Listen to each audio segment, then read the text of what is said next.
Assalamualaikum anak-anak kelas 11 IPA. Hari ini Ibu mau menjelaskan tentang dinamika gerak rotasi ya, bab kita yang sekarang itu kan ada banyak, ada pembahasannya, ada momen gaya, ada momen inersia dan lain-lain. Jadi hari ini Ibu mau menjelaskan tentang momen gaya. Apa itu momen gaya? Ya, ini bisa diartikan sebagai perkalian vektor.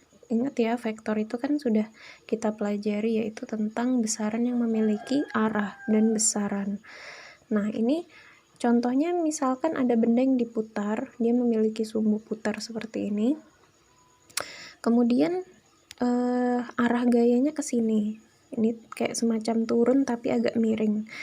Nah, dia ini memiliki dua posisi, yaitu punya posisi sin dan juga cos.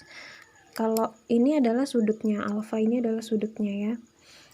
Ingat kalau sudut pasti ada pengaruhnya sama sin dan cos. Jadi yang tegak ini adalah sin, yang horizontal ini adalah cos. Kemudian garis kerja momen gaya harus tegak lurus terhadap sumbu rotasinya, yaitu menyebabkan bendanya bergerak rotasi. Nah, ini simbol seperti huruf T kecil ini adalah torsi ya, nama simbolnya tau, atau Ibu tulis seperti ini aja ya, dibaca tau, kayak semacam huruf Yunani gitu ya, jadi bacanya itu tau. Itu kalau dirumuskan adalah gaya dikali jarak dikali sin alfa. Namun apabila alfanya atau sudutnya ini 90 derajat kan berarti segini nih ya, segini sudutnya ya kan, maka dia mengandung sin alfa atau sin 90 berapa? Masih ingat sin 90 itu kan 1, maka dia kalau dikalikan 1 sama dengan F kali R aja ya kan, maka rumusnya tinggal menjadi ini, tau sama dengan F kali R. Maka kalau dirumuskan satu persatu, rumusnya itu ada tau itu sebagai momen gaya atau satuannya Newton meter, kemudian R sama dengan lengan gaya atau meter, F-nya Newton, alfanya sudut antara lengan terhadap gaya.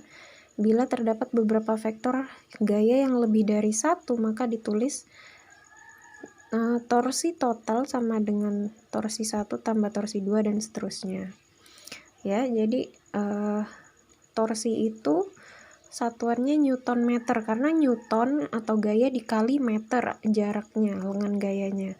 Lengan gayanya itu yang mana, Bu? Lengan gayanya itu jarak dari sumbu putar ke gaya itu sendiri. Jadi bisa digambar kayak seperti ini.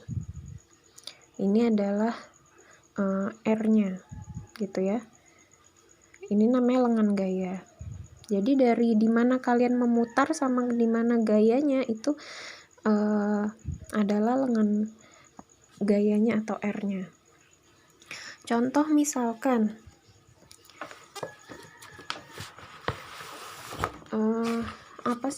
apa saja benda yang diputar. Benda yang diputar itu contohnya kayak pintu itu kan seperti ini ya.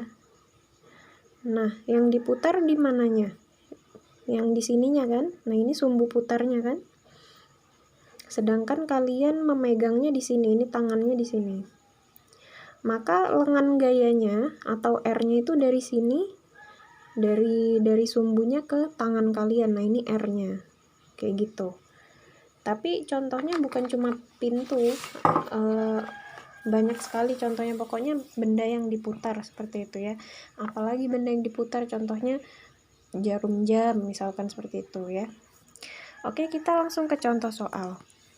Di sini saya ada contoh soal.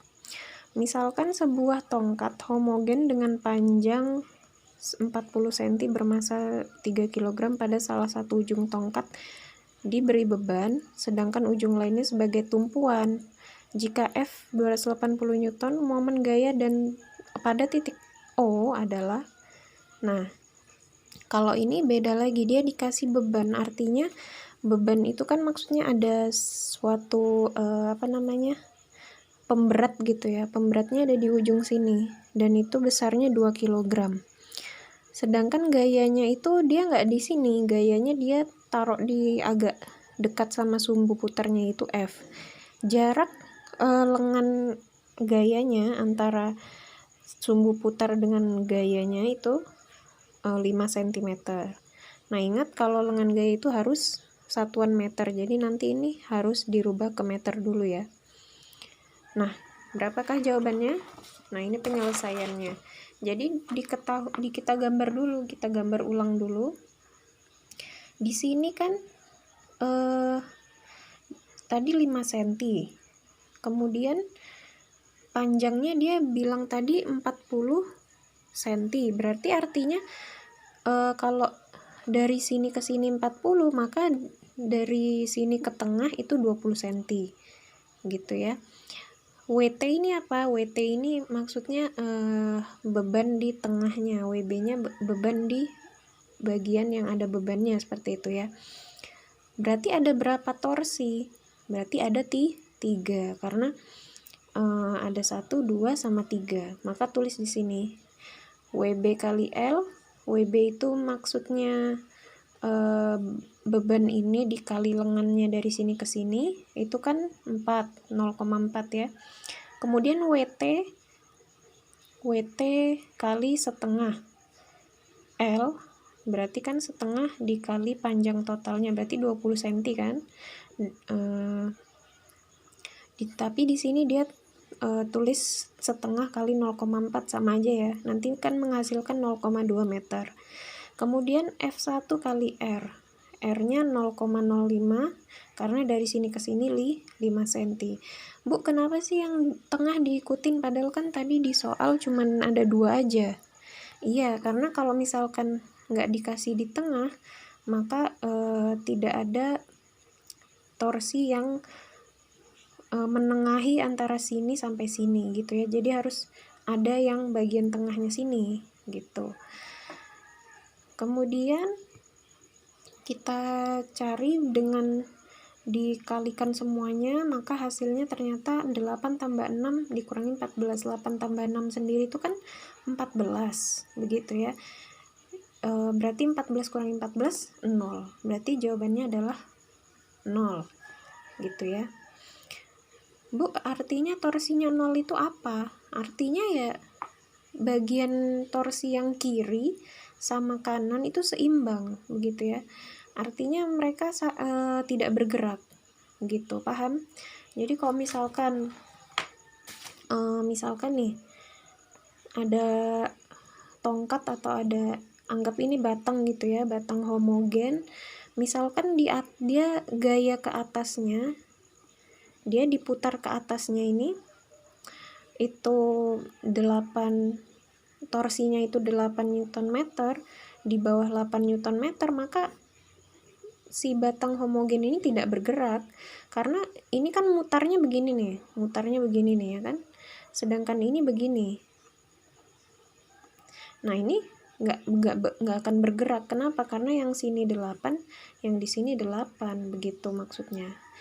Oke, setelah ini silakan mengerjakan latihan soal yang akan Ibu berikan di Schoology.